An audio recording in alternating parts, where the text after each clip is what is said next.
Wahabi, Allah di mana? Di atas arasy. Dari mana kau tahu? Al-Quran bang yang bilang. Mana ayatnya? Surat Toha bang, ayat 5. Coba kau bacakan. Dia bilang Ar-Rahman 'alal 'arsy istawa. Allah yang maha pengasih 'alal 'arsy, di atas arasy, istawa, duduk. Allah duduk di arasy. Ini ayat bang. Yang bilang labu siapa? Abang percaya nggak sama ayat? Ya aku percaya. Cuma nama otakmu yang enggak. Loh, siapa lagi yang harus kita percaya bang kalau bukan Al-Quran? Ya iya, Quran ini wajib kita percaya. Jadi Allah di mana? Ya di arasy. Nah, kalau saya nggak percaya Allah di arasy bagaimana? Kafir lah bang. Kenapa kau bilang aku kafir? Karena abang nggak percaya Quran. Qurannya aku percaya. Di arasnya itu yang kau bilang duduk itu aku nggak percaya. Loh, kita wajib percaya Quran bang. Ya iya. Nah, kita nggak boleh main-main. Kita percaya Quran. Ya udah. Berarti kita memfatwakan sesuatu harus Quran. Ya iya. Bagaimana kalau Allah ku jawab di Palestina? Loh, mana bisa gitu? Quran juga yang bilang. Loh, mana ada dalam Quran di Palestina? Ya kau buka surat Safat ayat 99. Ibrahim berkata, inni zahibun ila rabbi sayahdin. Coba buka itu bagaimana asbab dan sebagainya. Aku berangkat menjumpai Tuhanku. Kemana Ibrahim pergi? Pelajari itu bagaimana ayat itu. Ibrahim pergi ke Palestina. Berdasarkan ayat ini Tuhan di Palestina. Waduh, jangan waduh-waduh. Ini kan Quran. Bang, kami mengatakan Allah itu di arasy. Ada buktinya. Buktinya mana? Ada perempuan budak. Terus ditanya oleh Rasul, Aina Allah? Di manakah Allah? Apa kata budak tersebut? Dia bilang, nah, fis sama. Allah itu di langit. Terus apa kata Nabi? Aku siapa? Kata perempuan itu, engkau Rasulullah. Kata Nabi, merdekakan dia karena dia sudah mukmin. Berarti kata Wahabi, jawaban Allah di langit itu sudah sah menentukan dia beriman atau tidak. Oh gitu ya? Iya, sekarang kau kutanya, Allah itu di langit apa di arasy? Karena dalam ayat tadi di arasy, dalam hadis ini di langit. Kata Wahabi, sama aja. Mana sama, langit ada 7, arasy ada 1. Langit di bawah arasy, arasy di atas langit. Allah pokok, pakai pokok lagi. Ini yang kacau. Kalau begitu kau bilang Allah di langit pakai hadis. Nah, aku pun punya dalil juga. Kata Nabi, kalau kau sholat jangan meludah ke depan. Kenapa? Karena antara engkau dengan kiblat ada Allah. Jelas, berarti Allah di bumi. Waduh, nggak boleh waduh-waduh. Ini juga hadis. Kata Wahabi, kami punya bukti. Buktinya Allah di langit mana? Nabi Muhammad Isra Mi'raj kan naik ke langit. Ini menunjukkan Allah itu di langit. Oh, kalau begitu aku pun punya bukti. Bukti abang apa? Nabi Musa ketika munajat kemana? Ke Bukit Tursina. Berarti berdasarkan ayat ini Allah di Bukit Tursina. Waduh, nggak boleh waduh-waduh. Begini bang, yang bilang Allah di langit dan di arasy itu kan ulama Mekah. Maksud lo? Ya, ulama Mekah ini kan paling paten. Dari mana kau tahu? Begini bang pemikirannya. Kalaulah Wahabi salah, abang mikir nggak? Iya mikir, masih waras abang ini. Kalaulah Wahabi salah, kenapa menguasai Masjidil Haram? Oh gitu ya. Kalau gitu kau pikir juga, kalaulah Yahudi salah, kenapa dia menguasai Masjidil Aqsa? Tidak ada satu ayat dan satu hadis pun yang membenarkan bahwa sesungguhnya kita mencomot ayat tersebut untuk jawaban pertanyaan ketika ditanya Allah di mana, lalu kita ambil surat Thaha ayat 5, jawabannya bahwa Allah di arsy. Nah, ada ayat itu ada, tapi izin dari siapa kita ambil itu sebagai dalilnya? Tidak ada. Yang ada Al-Baqarah ayat 186, Allah mengatakan iza sa'alaka ibadi anni fa inni qarib. Kalau hambaku bertanya tentang aku, katakan di langit apa di mana? Katakan aku dekat. Nggak usah kau bilang di langit, nggak usah kau bilang di Bukit Tursina. Katakan aku dekat. Di sini, maka dari sini nyata kekeliruan Wahabi dari penempatan Tuhan. Makanya Ali bin Abi Thalib berkatakan Allah wala makan, adanya Allah tidak ada tempat. Jadi bagaimana sekarang udah ada tempat? Keberadaan Allah sama seperti dahulu yang belum ada tempat. Nah, jelas tidak? Nah, ini masalah Allah di arsy. Kemudian Wahabi menolak sifat 20. Jadi Wahabi menolak sifat 20. Belajar sifat 20 syirik. Nah, pokoknya kalau syirik berserak lah. Nah, tidak boleh, haram. Nah. Jadi kenapa? Nggak boleh. Tauhid itu cuma 3. Uluhiyah, rububiyah, uluhiyah, asma wa sifat. Biasanya 2 ini. Rububiyah, uluhiyah. Nah, apa itu uluhiyah, rububiyah? Rububiyah itu adalah wajib meyakini Allah menjadikan alam ini. Nah, jadi begitu ditanya, Din, apa bang? Kau yakin nggak yang menjadikan alam ini Allah? Yakin aku bang. Betul, betul, swear. Yakin. Berarti si Udin telah bertauhid rububiyah. Tamat rububiyah tadi. Jadi nggak payah-payah belajar tauhid. Kalau belajar sifat 20 kan lama. Nah, jadi siapa yang meyakini Allah menciptakan alam, dia telah bertauhid rububiyah. Nah, kemudian ditanyanya lagi yang kedua, dites uluhiyah. Dan kalau kau yakin Allah menciptakan alam, pertanyaanku adalah, kenapa tidak kau sembah Allah itu? Oh, aku menyembahnya bang. Betul kau sembah, betul. Berarti kau telah bertauhid uluhiyah. Selesai. Sampai di sini kayaknya nggak nampak permasalahannya. Tapi ada yang dibalik itu, Pak. Dengan tauhid rububiyah, dia menyamakan Abu Jahal dengan Sudin. Kenapa? Karena Abu Jahal waktu ditanya siapakah yang menciptakan alam, Abu Jahal bilang Allah. Berarti menyamakan kafir dengan mukmin lewat tauhid rububiyah. Begitu ditanya tauhid uluhiyah, nah, hai Abu Jahal, kenapa kau tidak menyembah Allah? Kenapa kau sembah patung? Nah, kata Abu Jahal, ya patung ini medianya untuk menyembah Allah. Maka Abu Jahal tidak tidak bertauhid uluhiyah.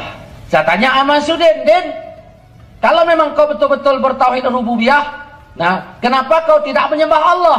Ya aku menyembah Allah. Kemarin kau kemana? Aku pulang dari makam Wali Songo, bang.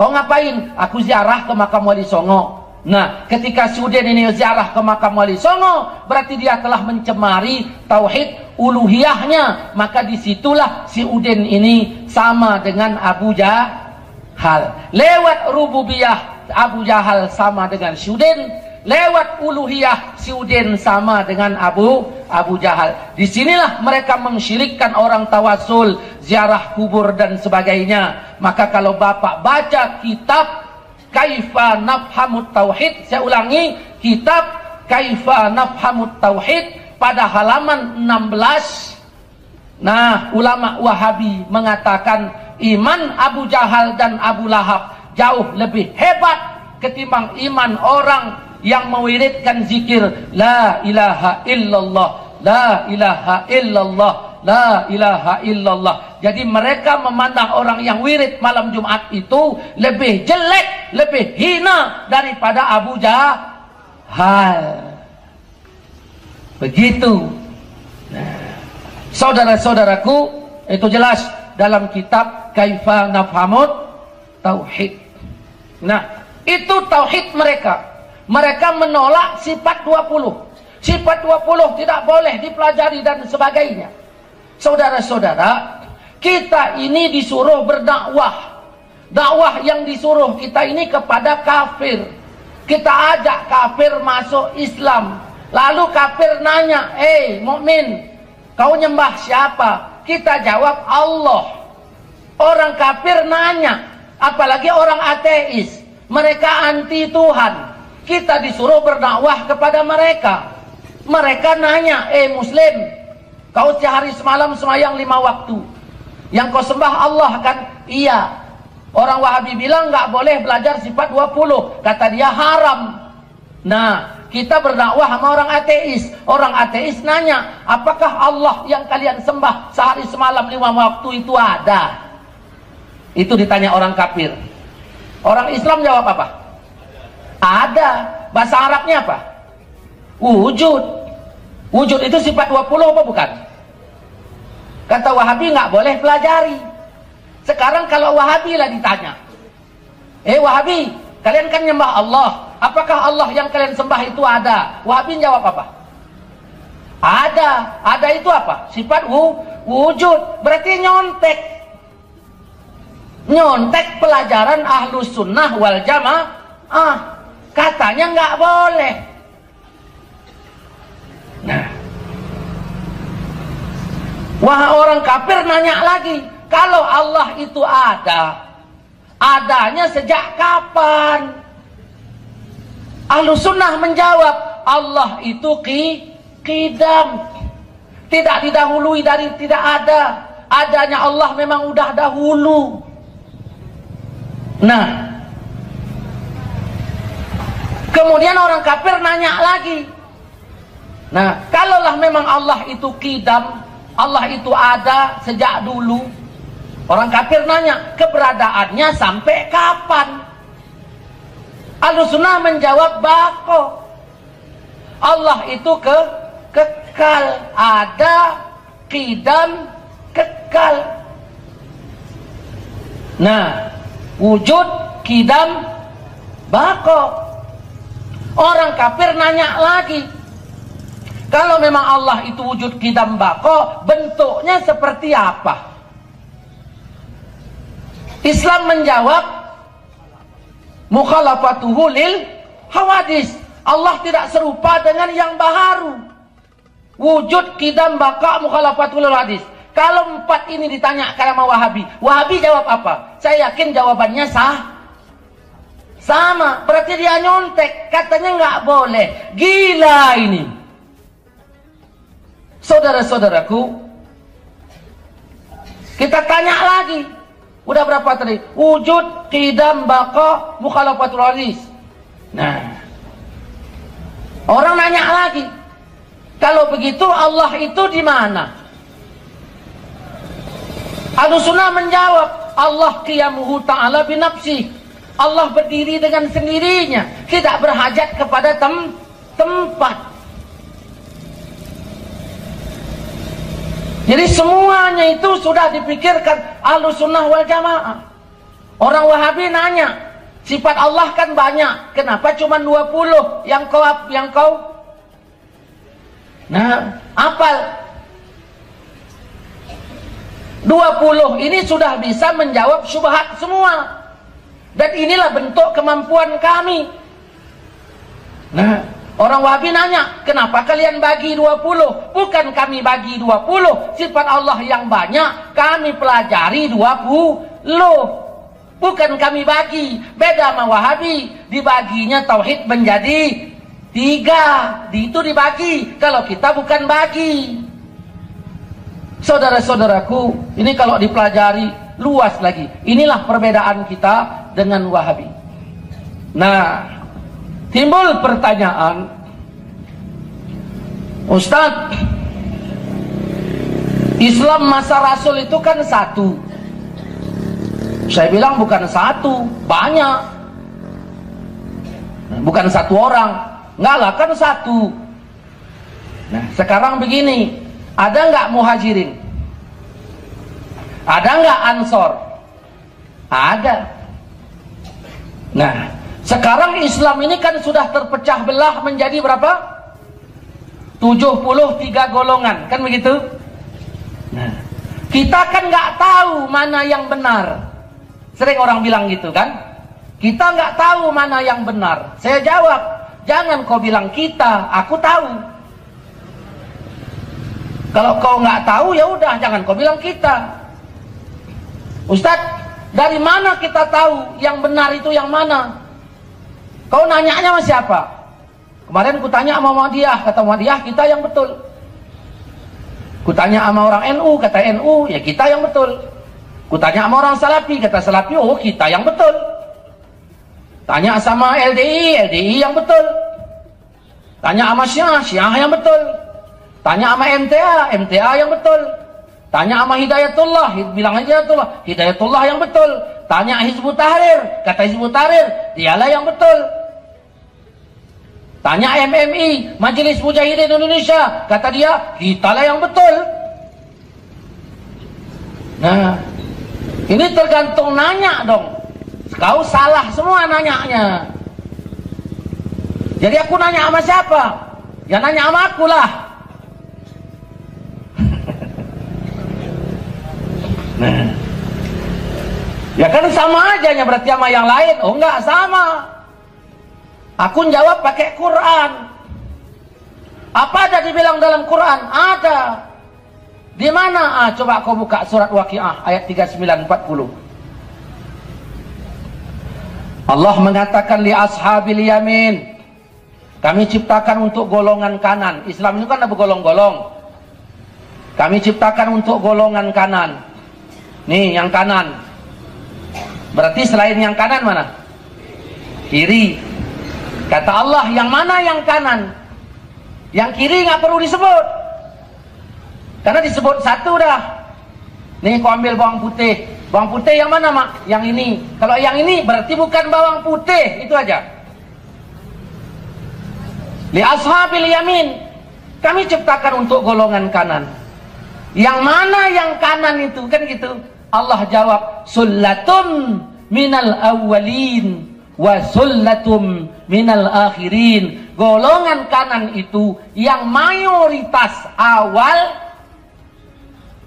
mayoritas akhir.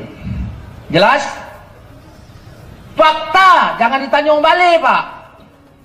Di dunia ini yang mayoritas yang mana? Sunni, Islam yang bermazhab Hanafi, Maliki, Syafi'i, Hambali. Ini disebut Sunni. Nah, pertanyaannya, Syiah mayoritas tidak? Berarti sesat. Wahabi mayoritas tidak? Sesat. Gimana lagi cara memahami ayat? LDI, nggak usah tanya, memang biang keroknya itu. Gimana lagi ini ayat kok? Tapi begini Ustadz, kata Wahabi, bela juga. Awal Islam asing, akhir Islam asing. Berbahagialah yang asing itu. Dibelanya lagi. Oi, kenapa kesiangan membahas hadis? Asing itu bagaimana? Lihat Matan Arba'in. Ghuraba itu bagaimana?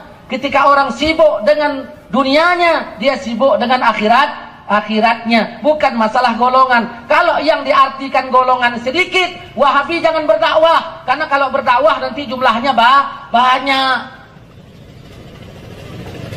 Ayat ini Nabi jelaskan lagi. La tajtami'u ummati 'ala dhalalah, kata Nabi. Umatku tidak pernah sepakat dalam kesesatan. Kalau kalian melihat perselisihan, kata Nabi, alaikum bisawadil a'zam. Wajib kalian mengikuti golongan yang mayoritas.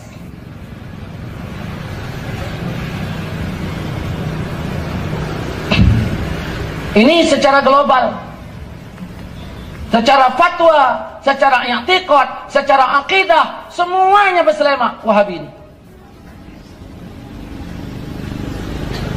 Saudara-saudaraku seiman seakidah yang dirahmati Allah Subhanahu wa taala. Nah, saya nanya ini, doa berjamaah, zikir bersama setelah sholat, di zaman Nabi dicontohkan apa enggak? Zikir berjamaah di zaman Nabi tidak dicontohkan. Kalau dalam dialog saya tanya itu, ada Ustadz, zikir berjamaah di zaman Nabi dicontohkan apa enggak? Tidak. Ustadz lahir tahun berapa? 73. Oh, waktu lahir itu zaman Nabi apa zaman sahabat? Oh, zaman Soeharto katanya. Oh, beda. Ya, zaman Soeharto. Dari mana Ustadz bisa menyimpulkan bahwa zikir berjamaah di zaman Nabi tidak ada, sedangkan Anda lahir tahun 73? Dari mana? Ya, kata-kata orang, nggak boleh kata orang, tapi Quran dan hadis.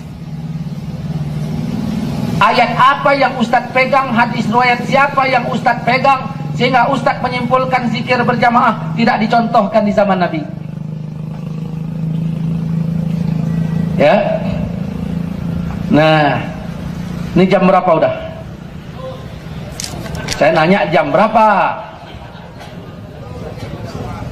Jujur, jam berapa ini? Hah?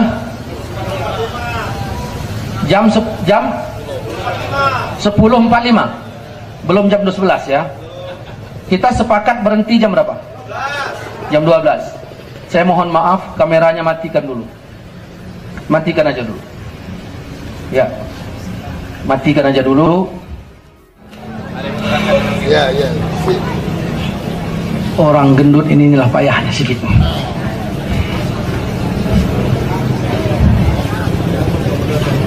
Ini gara-gara ketua STM ini.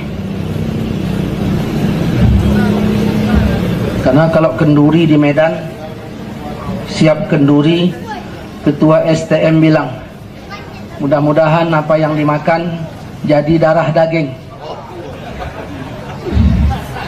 Rupanya jadi lemak.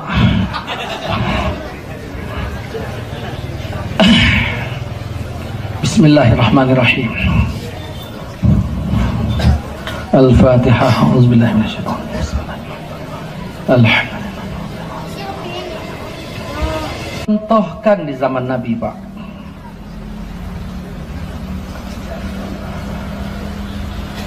Kalau ada ustadz mengatakan tidak dicontohkan di zaman Nabi, ustadz itu mau saya tanya,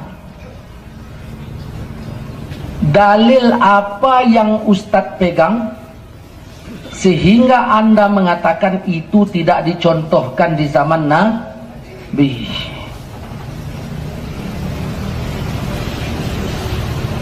Kesimpulan itu loh. Kalau nggak tahu bilang aja, zikir jamaah dicontohkan mana Nabi? Mana aku tahu? Selesai. Saya jawab dicontohkan di zaman Nabi. Nah, tentu bapak nanya, dari mana ya jalannya sehingga ditetapkan itu dicontohkan di zaman Nabi? Nih, tolong simak baik-baik.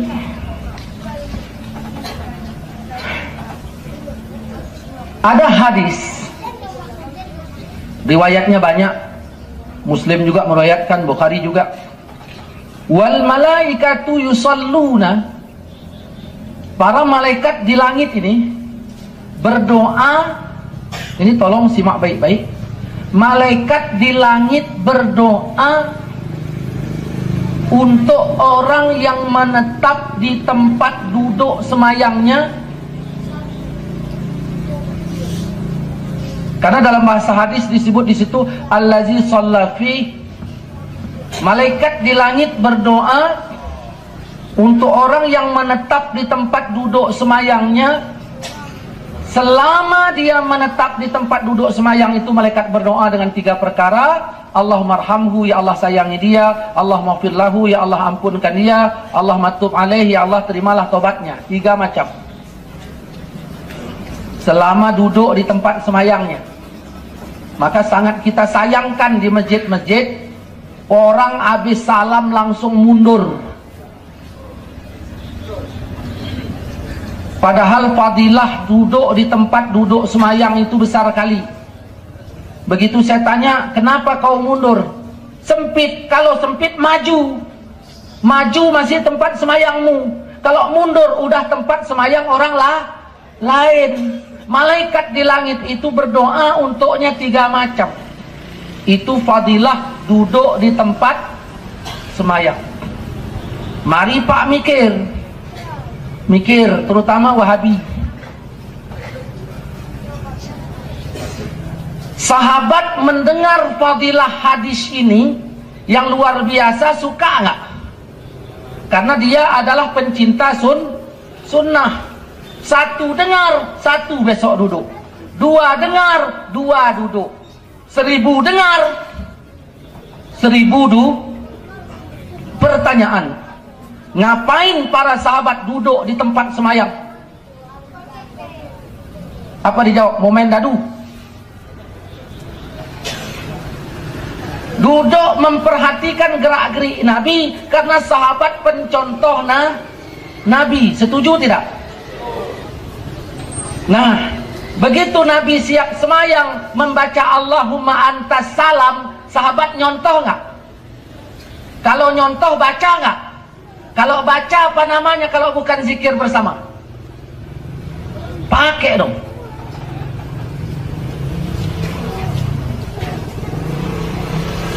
Kalau salah bilang.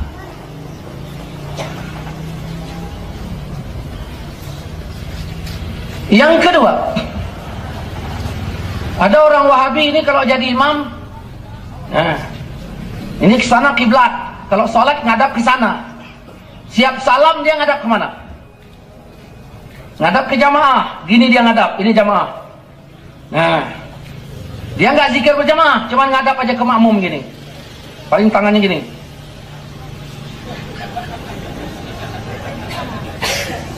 Orang semayang di belakangnya pun grogi. Nah, saya tanya, Ustadz, kenapa Ustadz siap semayang ngadap ke makmum? Bukankah Ibnu Hajar menyuruhnya mengatakan sunat ngadap ke kanan? Ini udah main kamera. Oh, kami ikut Rasul, bukan ikut Ibnu Hajar. Rupanya Ibnu Hajar nggak ikut Rasul, Pak.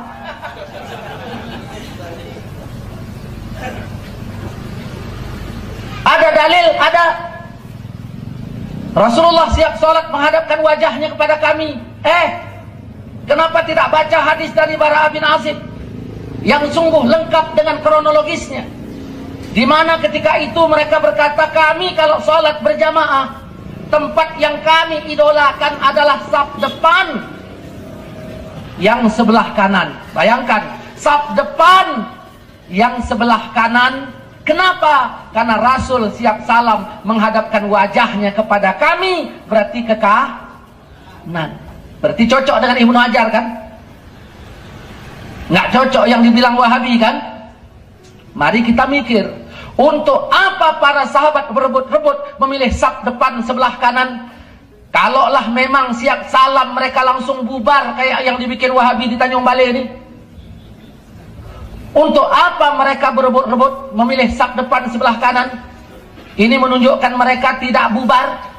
Saudara-saudaraku, bahwa di zaman Rasulullah tidak ada yang meninggalkan Rasul setelah salam, kecuali satu orang oknum yang bernama Sa'labah.